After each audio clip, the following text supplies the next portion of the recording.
이거 왜 이래? 아니.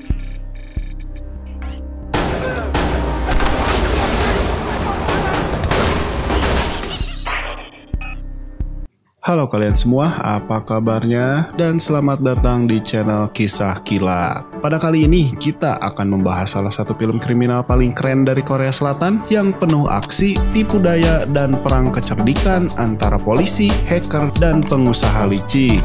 Yang pastinya, ketika segala macam indikator tersebut bercampur aduk, maka akan mengakibatkan berbagai konflik yang pastinya mengancam satu sama lain. Penasaran dengan jalan ceritanya? Ini dia alur cerita film Master.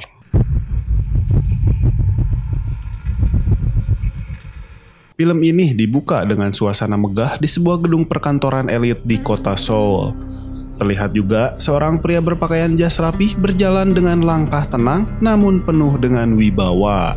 Dialah sang Kapten Kim Jae-myung, seorang detektif handal dari kepolisian yang memimpin tim khusus kejahatan intelektual. Ia dikenal cerdas, perfeksionis, dan punya naluri tajam dalam membaca kebohongan targetnya. Kali ini, Jae-myung mendapat misi besar, yaitu menyelidiki perusahaan investasi raksasa bernama One Network yang dicurigai melakukan penipuan berskala nasional. Acara yang ia datangi pun bukanlah sembarang acara biasa, melainkan perayaan ulang tahun berdirinya One Network, dan di panggung utama sang pendiri dan pemimpin perusahaan, Presiden Jin Hyun Pyo, tengah berpidato dengan gaya karismatiknya yang sangat luar biasa. 따뜻함이 아직 여기 남아있네요. Jin berbicara soal visi besar One Network dalam membawa kesejahteraan bagi masyarakat melalui investasi keuangan.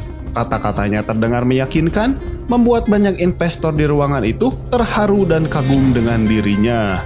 Ia bahkan mengumumkan rencana besar bahwa One Network akan mengakuisisi Bank Shinseong. Sebuah langkah yang membuat para investor semakin yakin untuk menanam uang pada mereka. Namun, di balik senyum meyakinkan Jin, tersembunyi kebusukan yang luar biasa. Dari barisan tamu, Jae-myung terus mengamati setiap gerak-geriknya dengan penuh curiga. Ia tahu bahwa di balik janji manis itu pasti ada sesuatu yang sangat salah. Dan di sisi lain, salah satu petinggi One Network bernama Park Jang-gun terlihat menerima pesan misterius dari ponselnya. Pesan itu berisi foto-foto dirinya saat duduk di ruangan tersebut dan jelas menunjukkan bahwa ia sedang diawasi. Pengirim pesan itu tak lain adalah Jae-myung itu sendiri. 우린 네트워크가 되고 안전하게 돈을 벌 수 있습니다. 우리 원 네트워크 새롭게 시작합니다. Setelah acara selesai, Jang-gun buru-buru keluar menuju parkiran. Dan saat ia masuk ke mobil, tiba-tiba seorang wanita ikut masuk tanpa permisi. Wanita itu pun memperkenalkan dirinya sebagai Shin Gema, yaitu anggota tim investigasi Jae-myung. Dengan tenang, Gema menjelaskan bahwa One Network sedang diselidiki atas dugaan penipuan dan pencucian uang. Ia memberi Jang-gun dua pilihan, ikut ke kantor polisi menggunakan mobil dinas atau ikut dengan mobil pribadinya sambil diawasi.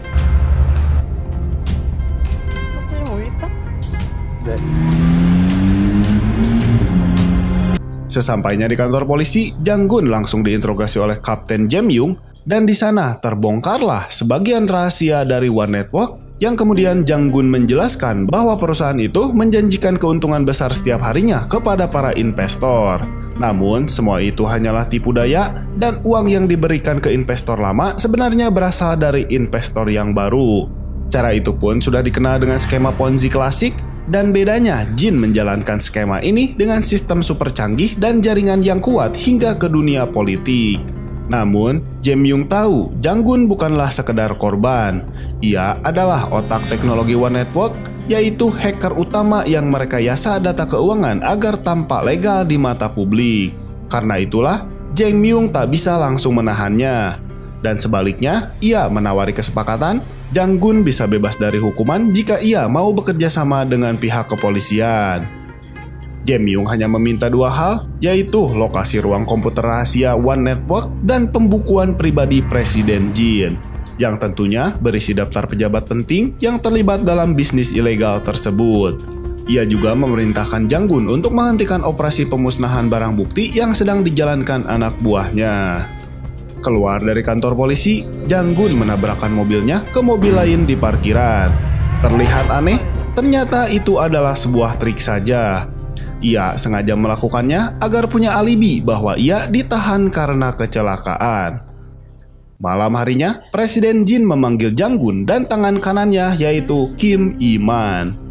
Jin mengundang mereka untuk membahas insiden tersebut, dan dari wajah Jin tampak jelas amarah yang sangat besar. Ia pun marah karena aksi Jang-gun memicu kerugian besar bagi perusahaan. Namun, Jang-gun hanya bisa menunduk dan meminta maaf sembari memendam niat yang lainnya. 다신 이러지 말자. Setelah pertemuan itu, Jang-gun sadar bahwa hidupnya kini telah di ujung tanduk. Ia tahu Jin mencurigainya, maka ia mengganti pakaian, menutupi wajahnya, lalu menyelinap keluar apartemen dengan menaiki bus untuk mengelabui pengintaian polisi.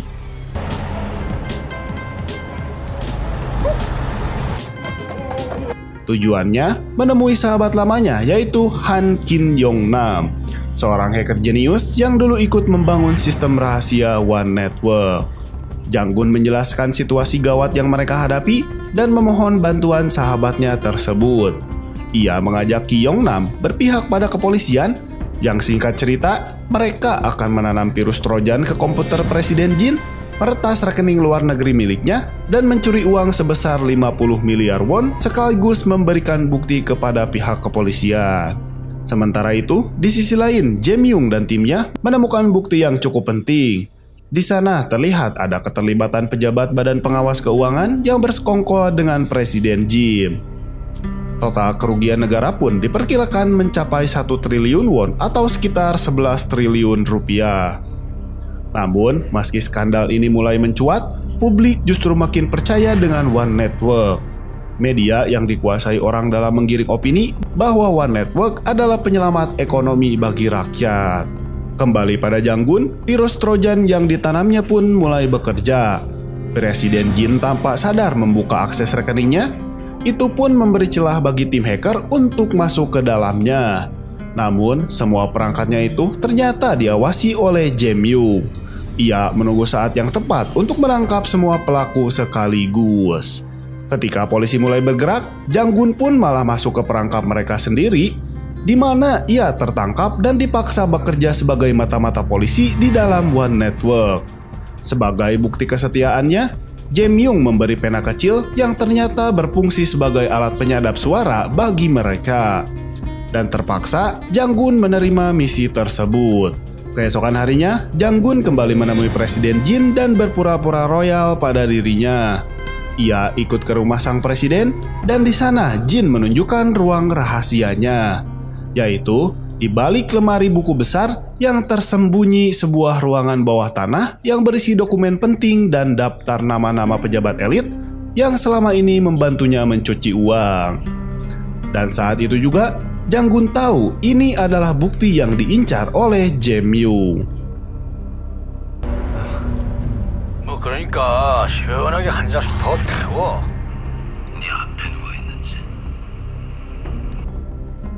Namun, situasi pun ternyata semakin rumit. Ketika polisi melakukan penangkapan terhadap salah satu hacker lain, ruangan komputer rahasia One Network justru diledakkan untuk menghapus semua bukti digital.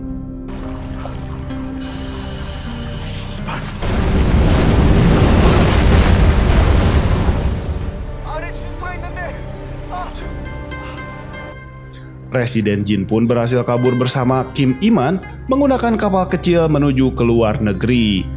Sementara tim polisi pun kehilangan segalanya. Dalam kekacauan itu, Jang-gun pun ditemukan dalam keadaan kritis di dalam mobilnya. Ia kehilangan banyak darah, tapi untungnya berhasil diselamatkan. Kegagalan ini pun membuat Jae-myung frustasi dan ia akhirnya memutuskan untuk mengundurkan diri dari pihak kepolisian. Singkat cerita, 6 bulan pun berlalu. Jang-gun pun terlihat selamat, tapi hidupnya kini sangat berantakan.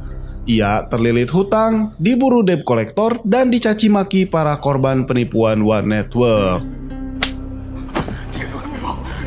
됐다고 내가 여기 와!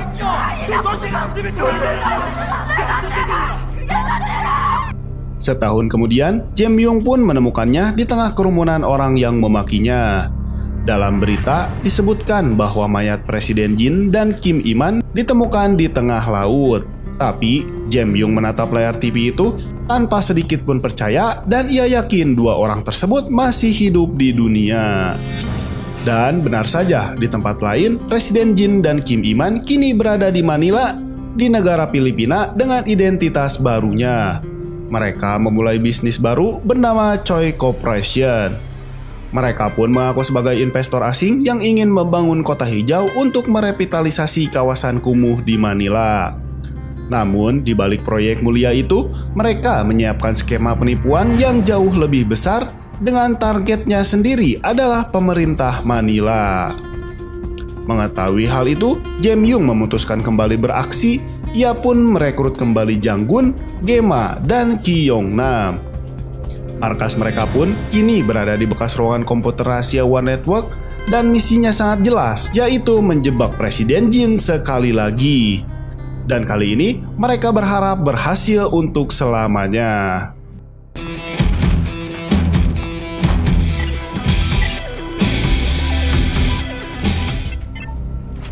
이거야. 채권 낼 때잖아. Dengan bantuan peretasan, mereka mulai melacak aliran dana mencurigakan dari rekening Jin dan menemukan seorang jaksa yang bernama Huang. Yang ternyata jaksa Huang menjadi perantara uang kotor mereka. Gema pun ditugaskan menyamar sebagai wanita yang bernama Yerim untuk mendekatinya. Dengan strategi halus, ia berhasil menanamkan alat penyadap di kantor Huang menggunakan pot bunga yang telah ia berikan. 환수 절차 최대한 서두르고 있습니다. 연복대. Dari hasil penyadapan, tim mengetahui bahwa Presiden Jin dan Huang tengah berusaha menggandeng seorang miliarder Korea yang bernama Mr. Shin. Yang tentunya ia dibujuk untuk menanam modal di proyeknya di kota Manila. Momen itu menjadi celah emas bagi Jae-myung untuk menyusup ke dalam sistem tersebut. Ia pun kemudian menyamar sebagai Peter Kim, seorang konsultan keuangan lulusan dari Universitas Harvard. Untuk memperkuat penyamarannya, Jang-gun dan Ki Yong-nam pengatur komunikasi canggih, di mana Jae-myung bisa menjawab semua pertanyaan jaksa Huang secara real time berdasarkan jawaban dari Peter Kim asli yang sedang diwawancarainya di tempat yang lain. 백수란 상태 어떻게 돼? 역시 선수네. 제본으로 1초. 골치점 싸고 잡겠네. 시간은? 맥주 3주. 좀 급하지. Operasi ini berjalan sempurna dan jaksa Huang pun benar-benar percaya bahwa Peter Kim adalah orang yang sama. Beberapa hari kemudian, Jae-myung pun berhasil bertemu langsung dengan Mr. Shin dan menjelaskan rencana jahat Presiden Jin.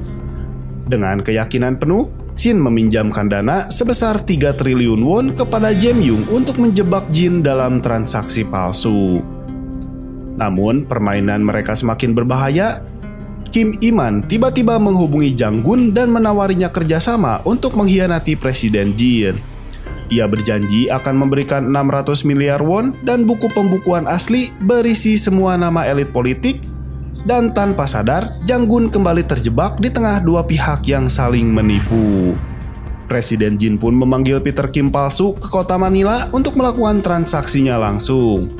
Yang akhirnya Jae-myung pun berangkat.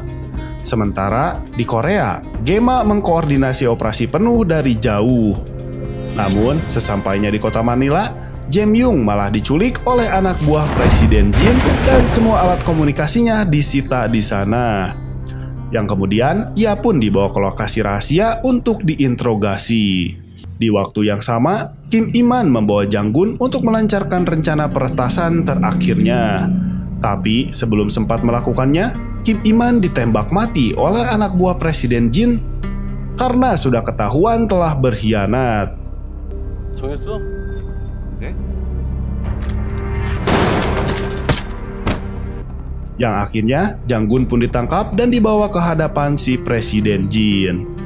Dalam pertemuan itu, Presiden Jin dengan sombong menjelaskan bahwa selama ini ia telah membayar seorang mata-mata di dalam tim Jae-myung. Namun, Jae Myung yang ternyata masih hidup segera membalas dengan tenang. Mata-mata yang kau bayar sebenarnya adalah jebakan dari kami. 이거 왜 이래?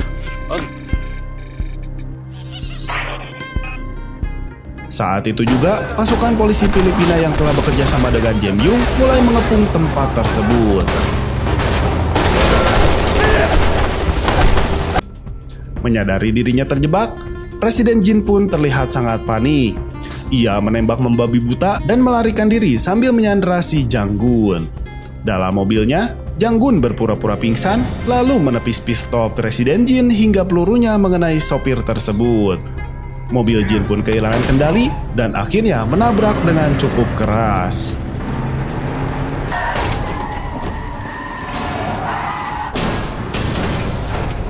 Polisi pun segera mengepung lokasi dan dalam kondisi terluka parah, si Jin masih mencoba kabur, tapi Jae Myung berhasil menangkapnya kembali.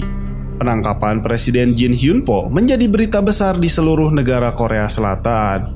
Banyak pejabat dan elit politik yang selama ini bersembunyi di balik nama besar One Network akhirnya ditangkap dan diadili.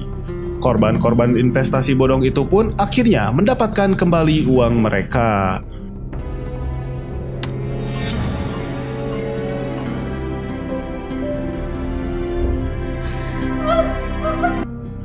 Misi pun akhirnya selesai, Jae Myung dan Jang Gun akhirnya berpisah. Dan film pun berakhir.